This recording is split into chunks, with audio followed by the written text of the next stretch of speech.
Gym ഫാമിലിന്റെ leg ഡേന്റെ ബാക്കി വിശേഷങ്ങളാട്ടോ. നമ്മുടെ trainer ആണെങ്കിലും ലെഗ് ഡേ ഒക്കെ നമ്മളെ നല്ല രീതിയിൽ സപ്പോർട്ട് ചെയ്ത് നമ്മുടെ കൂടെ തന്നെ ഉണ്ടാവും കേട്ടോ.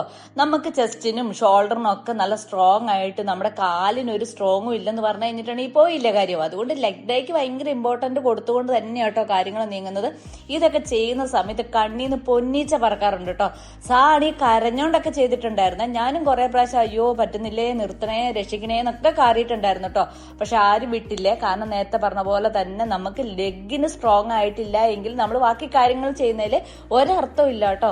അതുകൊണ്ട് ഇതൊക്കെ കറക്റ്റ് ആയിട്ട് നല്ല വെയിറ്റ് ഒക്കെ ഇട്ടിട്ട്, നമ്മളെ പറ്റുന്ന രീതിയിലുള്ള വെയിറ്റ് ഒക്കെ ഇട്ടിട്ട് നമ്മളിങ്ങനെ ചെയ്തുകൊണ്ടിരിക്കുകയാണ്. ഇത് ചിരിയൊന്നും അല്ല കേട്ടോ, കരച്ചിൽ വന്നിട്ടുള്ള ഒരു ചിരി വന്നതാണ്. സാണിയിരുന്ന് കരയുന്നതൊക്കെ ഞാൻ കണ്ടിട്ടുണ്ടായിരുന്നു. ഉണ്ണിക്കുട്ടനും വലിയ കുഴപ്പമൊന്നും ഇല്ലാതെ എടുത്തു കേട്ടോ. അത്രയ്ക്കും വേദനയാവുന്ന ഒരു സംഭവമാണ്.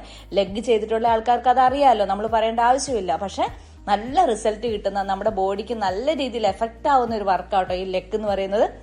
ലെഗിന്റെ വർക്കൗട്ട് എന്ന് പറഞ്ഞു കഴിഞ്ഞിട്ടുണ്ടെങ്കിൽ എല്ലാവരും ഒന്ന് മടിച്ചിരിക്കും. പക്ഷെ അത്രയും സൂപ്പർ ആയിട്ടുള്ള, അത്ര റിസൾട്ട് തരുന്ന വർക്കാന്നുള്ളത് ഞാൻ വീണ്ടും വീണ്ടും ആവർത്തിച്ച് പറയുന്നത് അതുകൊണ്ട് കേട്ടോ. നിങ്ങൾക്ക് ഞങ്ങൾ ഇഷ്ടമാകുകയാണെങ്കിൽ ഒന്ന് ലൈക്കും സപ്പോർട്ടും കമന്റും സബ്സ്ക്രൈബ് ഒക്കെ ചെയ്ത് സഹായിക്കണേ. സായിരുന്ന് കരയുന്ന കണ്ടോ, അത്രയും ബുദ്ധിമുട്ടുണ്ട് കേട്ടോ. പക്ഷെ നമുക്ക് ചെയ്യാതിരിക്കാനും പറ്റത്തില്ലല്ലോ. നമ്മൾ ജിമ്മിൽ വന്നു കഴിഞ്ഞിട്ടുണ്ടെങ്കിൽ ഈ കളികളൊക്കെ നിർബന്ധമായ കാര്യങ്ങളും ആണല്ലോ. നമുക്ക് നല്ല റിസൾട്ട് കിട്ടാൻ വേണ്ടിയിട്ടാണല്ലോ നമ്മൾ ജിമ്മിൽ വന്നിരിക്കുന്നത്.